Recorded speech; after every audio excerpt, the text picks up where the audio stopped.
Hai guys, assalamualaikum warahmatullahi wabarakatuh. Kembali lagi bersama aku di sini, Ojak di channel yang penuh suka duka ini guys.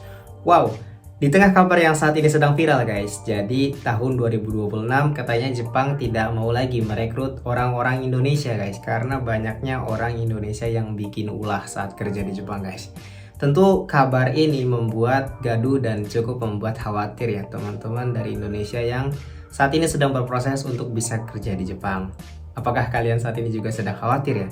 Ya mungkin kalian yang saat ini sudah berjuang, mungkin di tengah-tengah perjalanan ini ya, kalian yang lagi belajar DLPK, belajar bahasa Jepang, mungkin lagi ngumpulin modal nih untuk bisa pergi ke Jepang, pasti ngedengar kabar, waduh, ini Jepang tahun 2026 katanya mau ditutup gitu kan. Terus gimana kita yang punya mimpi untuk bisa ke Jepang? Apakah bisa ke Jepang gitu kan? Apakah mimpi ini harus berakhir? Apakah mimpi ini harus putus sampai di sini? Tenang guys. Jadi sebenarnya di video kali ini aku bukan mau membahas atau mau ngegosip ya, ini tentang banyaknya orang-orang Indonesia yang bikin gaduh di Jepang ini guys. Enggak. Jadi aku pengen ngajak teman-teman yang saat ini lagi khawatir, mungkin kalian yang terdistraksi ya dengan kabar berita bahwa wah Jepang bakalan blacklist gitu kan Indonesia. Jepang nggak bakalan lagi mau ngambil orang-orang Indonesia. Yang kabar ini membuat khawatir. Tapi justru di video kali ini aku mau buat kalian berpikir dan ngambil celah di tengah-tengah kabar yang saat ini sedang viral-viralnya ya, booming-boomingnya. Jadi teman-teman, dengan adanya kabar berita ini, tentu pasti banyak rekan-rekan yang panik gitu kan, yang pada akhirnya yang tadinya dia lagi belajar bahasa Jepang, sedang mempersiapkan diri untuk pergi ke Jepang, akibat dari kabar ini bahwa Jepang akan blacklist Indonesia, Jepang gak mau lagi ngambil orang dari Indonesia, mungkin banyak orang yang akan mundur guys dari perjuangan menuju ke Jepang ini. Dari perjalanan menuju kerja di Jepang ini banyak orang yang bakal mundur ya, yang panik-panik ini kan.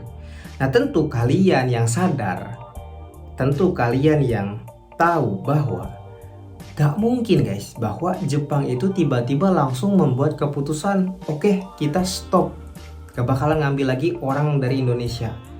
Itu gak semudah itu gitu kan.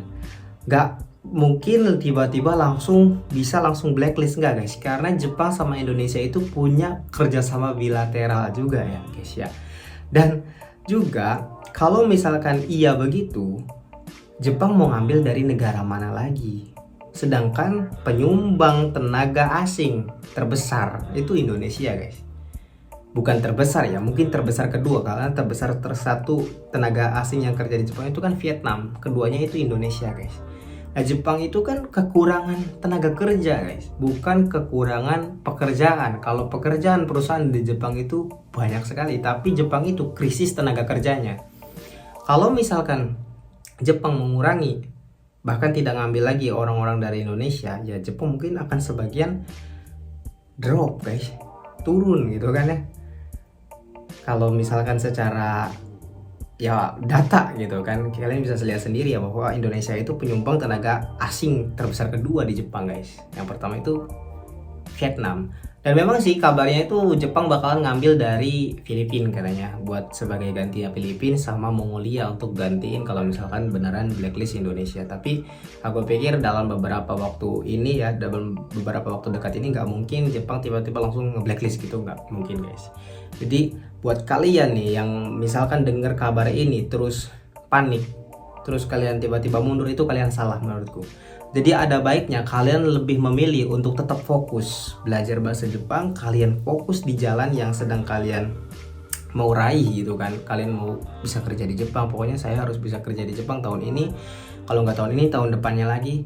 Tetap aja fokus di situ guys, jangan terdistraksi gitu kan. Ada berita viral kayak gini, aduh nggak bisa, aduh gimana ini, terus kalian langsung mundur. Itu kalian yang salah, itu kalian yang mohon maaf ya, kalian agak gimana gitu kan. Ya memang sih mungkin ada yang berpikir bang, tapi kan kalau saya udah nyiapin biayanya bang, kalau misalkan gak jadi ke Jepang gimana bang, apakah biaya itu hangus? Ya hangus guys, kan itu resikonya gitu. Tapi menurutku pribadi, kalian bisa lihat sendiri lah ya di berita-berita yang sekarang gitu kan. Kenapa sih berita ini bisa seviral sekarang? Itu karena banyaknya media yang goreng-goreng guys. Jadi masalahnya satu, media yang ngegorengnya banyak sekali gitu kan. Kan kalian tahu sendiri kalau media itu ya dapat sebuah kontroversi atau sebuah masalah ya, mereka kan itu makanan dia, jadi langsung ngegoreng-goreng, oh ya gitu. Tapi kalau misalkan kalian itu mikir, oh ini cuma permainan media kan, kalian tetap di jalur kalian, belajar bahasa Jepang dengan baik, persiapkan itu guys. Mungkin sebagian besar teman-teman yang panik itu kan akan gugur. Nah kalian di situ bisa dapat kesempatan minimal 20%, 30% guys. Ya kan? Yang tadinya nih peserta dari Indonesia yang siap berangkat ke Jepang tuh misalkan ada banyak ya, 100% itu berkurang 20-30%, dan kalian bisa mengambil kesempatan job lebih banyak gitu. Bener nggak? Jadi kalau kalian yang mundur ya kalian yang salah gitu, kalian yang kalah. Jadi menurutku sih jangan terdistraksi sama berita-berita yang seperti ini. Cuman kita harus juga memperhatikan bahwa ingat guys, kita ini bekerja di negara orang. Mau kita bekerja di negara orang, mau kita bekerja di negara kita sendiri, minimal kita harus bisa jaga sikap, jaga moral, jaga adab lah ya. Jangan kita berbuat sesuatu yang merugikan orang lain tentunya. Dengan seperti kejadian yang sekarang kan, yang bikin ulahnya kan satu orang gitu kan. Ada berita, ada kabar bahwa ada anak magang baru 1 bulan kerja di Jepang, itu dia sudah mencuri. Nah, bukan hanya dia saja kan yang akhirnya dapat apa istilahnya, dapat getahnya, tapi kan seluruh masyarakat Indonesia juga kan tercoreng namanya, jadi buruk di mata orang Jepang, juga jadi buruk di mata dunia, mungkin jadi buruk. Semuanya membicarakan bahwa Indonesia tuh ya kayak gitu.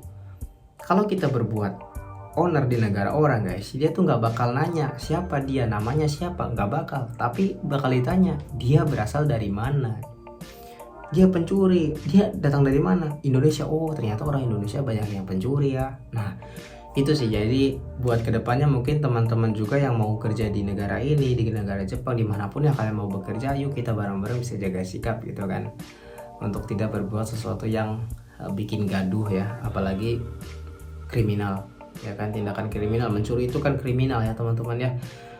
Dengan alasan apapun mencuri itu tidak boleh kan, mengambil hak orang lain itu tidak boleh. Jadi itu sih pesannya. Kemudian untuk kalian yang lagi belajar, udahlah fokus aja gitu belajar, fokus aja kalian dengan apa yang sedang kalian perjuangkan. Jadi jangan terlalu banyak lihat sosial media, jangan terlalu banyak lihat berita-berita hoax gitu kan. Ya meskipun itu berita benar, meskipun berita apapun itu, jangan terlalu terdistraksi teman-teman ya. Karena mau Jepang itu tutup, mau Jepang itu buka, mau Jepang itu kayak gimana, itu kan di luar dari kendali kita. Mau di Jepang itu ada owner, ada apa, semuanya itu kan di luar dari kendali kita. Yang bisa kita kendaliin adalah diri kita sendiri gitu. Jadi banyak sekali yang, kenapa sih aku bikin konten ini, karena banyak sekali yang DM, juga banyak sekali yang komentar, Bang Ojak ini gimana bang, itu kan apa bener bang Jepang bakal blacklist bang, aduh aku kecewa bang, aku lagi berproses. Jadi daripada kalian khawatir kayak gitu, waktunya digunain buat khawatir, waktunya digunain buat kayak aduh ngeluh gimana gini, aduh yang di luar kendali gitu kan. Itu kan nggak bisa dikendalikan, mau kayak gimana pun nggak bisa kita kendalikan. Mau kalian kecewa, mau kalian marah, mau kalian gimana, nggak bisa dikendalikan gitu.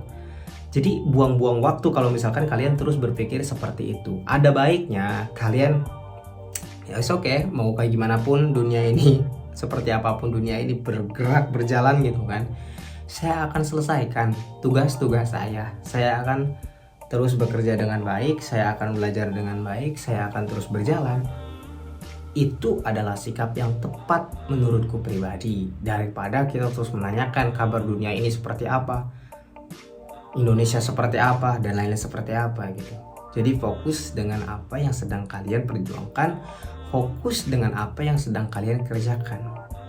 Jadi jangan terlalu terdistraksi. Dan aku pun sendiri sebenarnya kurang mengikuti berita ini teman-teman, karena aku pribadi bukan orang yang tipikal yang scroll TikTok tiap hari, lihat YouTube tiap hari terus banyak ya sosial media, enggak juga. Karena daripada aku fokus untuk lihat berita seperti itu dan lain sebagainya, lebih baik aku fokus untuk bekerja dengan baik, belajar dengan baik, melakukan ya project-project tuh yang harus aku selesaikan, itu lebih baik, itu lebih bijak untuk menggunakan waktu-waktu kalian. Jadi lebih bijaklah untuk menggunakan waktu-waktu kalian daripada kalian gunakan waktu kalian untuk khawatir, untuk kalian akhirnya jadi down, akhirnya kalian jadi nggak jadi berangkat ke Jepang.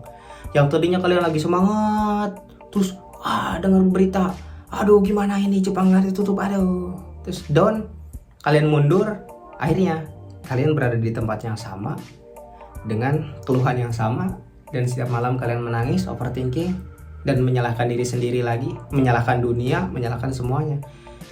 Jadi ingat guys, keputusan ada pada dirimu.